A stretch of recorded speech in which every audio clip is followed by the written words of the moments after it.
अगर कहीं और से लिंक किया हो जाता, क्योंकि आप अभी कुछ दिन पहले एमबीबीएस डॉक्टर लग रहे थे, अगर इंजीनियर बन जाते तो थोड़ा बहुत पैसा बढ़ने से कई जिले और जुड़ जाते और आपका गोरखपुर भी जुड़ जाता।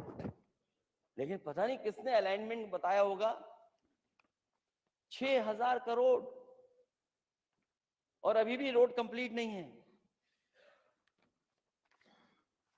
और कोई शहर अगर जाम से बचा हो तो बता दीजिए, किसी शहर में निकल जाइए आप, एक कोने से दूसरे कोने जाना हो तो कितना समय लगता है।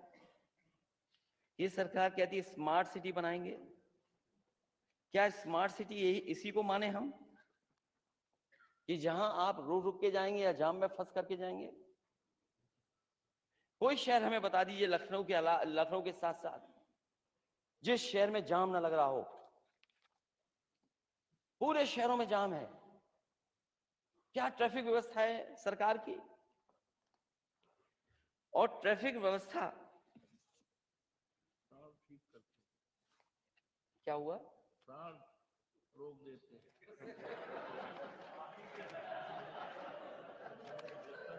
मैं अपने माननीय सदस्य से कहूंगा उसको सांड मत कहिए, नंदी।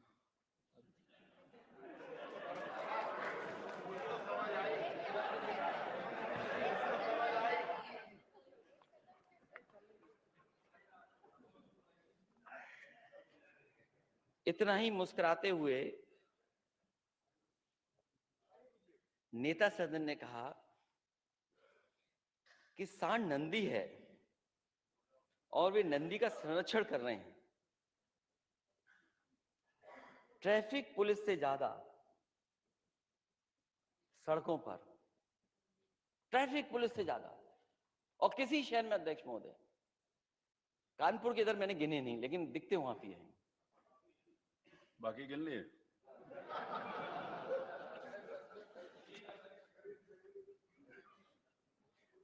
ट्रैफिक पुलिस से ज्यादा अध्यक्ष जी सांड दिखते हैं सड़क पर।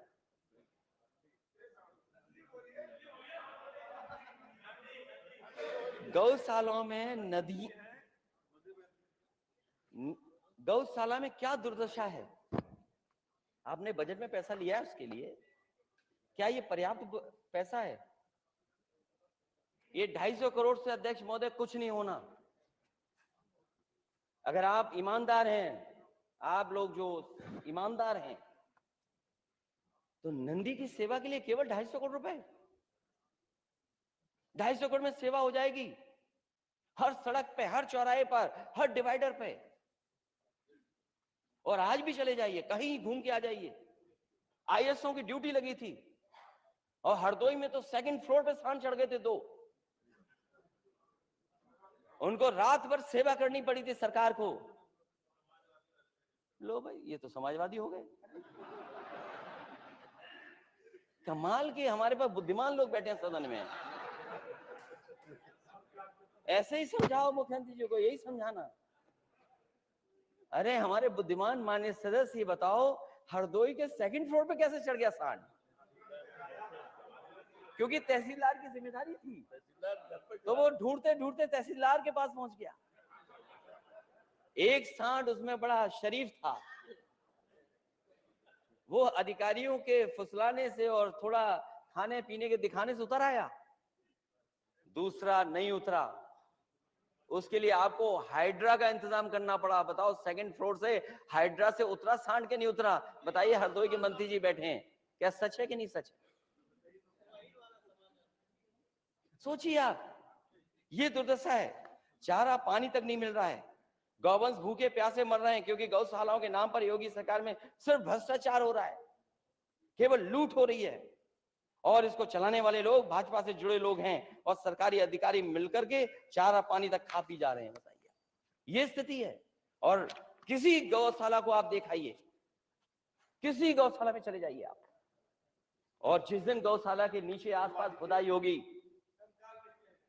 न जाने कितनी गौशाला चलने वाले लोगों ने जेबीसी मशीन लगा करके वहीं पर गाड़ दिए गाय।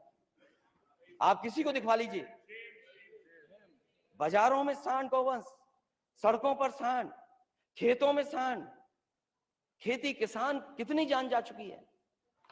पिछली बार भी हम लोगों ने सूची दी थी, अध्यक्ष महोदय, पिछली बार भी सूची दी थी कि जिन लोगों की जान गई है खेतों में, किसानों की, मजदूरों की, और उनकी क्या सरकार ने मदद की है।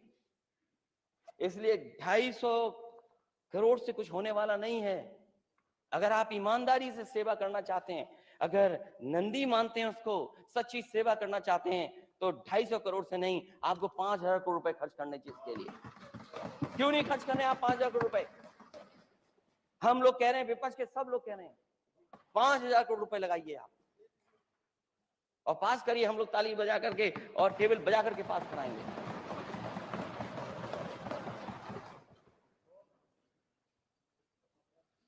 हमारे माननीय सदस्य ने कल बहुत अच्छी बात कही कि वो घोड़ा समझ लेता है कि घोड़ा सवार कैसा है, घोड़सवार कैसा है। अधिकारी समझ गए हैं कि सरकार कैसी है। इसलिए आपके कंट्रोल में नहीं ये चीजें। आपके कंट्रोल में अगर चीजें होती तो न जाने कहां पहुंच गया होता स्टेट। क्योंकि $1 ट्रिलियन का अगर सपना आप दिखा रहे हैं, तो $1 ट्रिलियन का सपना कैसे पूरा होगा? अगर $1 ट्रिलियन का सपना पूरा कर रहे हैं, तो सप्लीमेंट्री बजट में क्या है जो आप $1 ट्रिलियन इकोनॉमी का सपना पूरा कर रहे हैं आप? और तब जब रोजगारी बढ़ रही है, महंगाई बढ़ रही है आपकी। हमारे माननीय सदस्य सब जानते हैं कितनी महंगाई है, कहां पहुंच गई महंगाई। आखिरकार इसका मुनाफा कहां जा रहा है? मुनाफा किसकी जेब में जा रहा है? सवाल महंगाई का तो है, लेकिन सवाल इसके साथ साथ मुनाफे का भी है कि मुनाफा किसकी जेब में जा रहा है। बिजली को लेकर के बहुत बजट मांगा है और रखा गया, हमेशा ही रखा जाता है बिजली को लेकर के। मैं अध्यक्ष महोदय, मैं ये दावा कर सकता हूं और आंकड़ों के हिसाब से कि सबसे ज्यादा उत्तर प्रदेश की बिजली के सुधार में अगर किसी सरकार ने फैसले लिए थे तो वो समाजवादी सरकार थी। उसकी वजह से आज उत्तर प्रदेश में इतने बड़े पैमाने पर बिजली उपलब्ध है।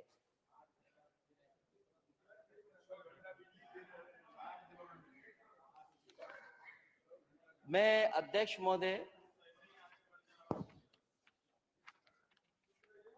आप जो बजट ले रहे हैं ऊर्जा विभाग में लगभग 11,000 करोड़, 1,000-2,000 करोड़ तो हो सकता है किसान के लिए हो, बाकी मुझे लगता है किसी को कुछ बिल पे करने के लिए आप लोग बजट ले रहे हैं।